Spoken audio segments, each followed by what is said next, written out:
disabled people and poor people will not go unheard, will not be invisible in this city or anywhere else.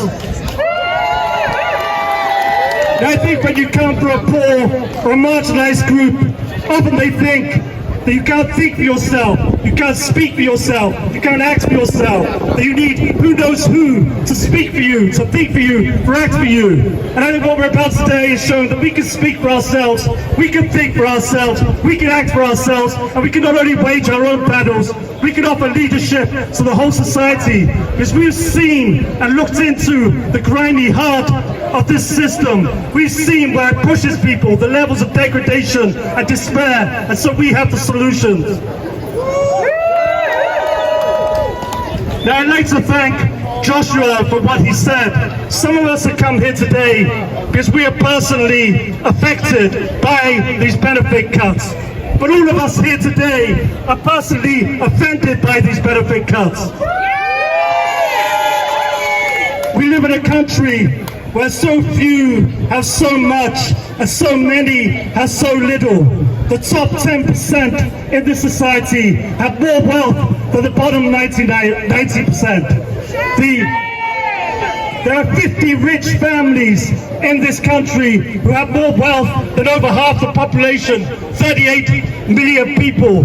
And yet the Starmer regime says the only place it can find money is taking money off the poor and the disabled.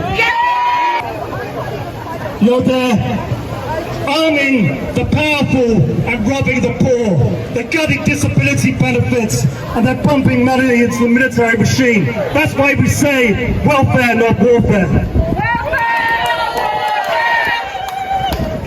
And I just want to end by talking about the social model of disability.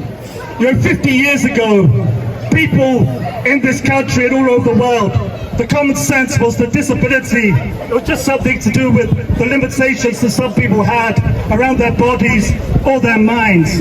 But a disabled people's movement emerged, which said, yes, we have our physical or our mental impairments and all the limitations that go along with that. But there's an extra layer on top of that, that is a society that is disabling us by not being set up to include everyone. If you're a wheelchair user, buildings can be accessible, housing can be adapted, public transport can be accessible. So our disability is not just an individual tragedy or a medical matter. We have to start looking at society, and that's why, as Joshua said, this is a revolution. Because if we build a society that included everyone, there would have to be a revolution.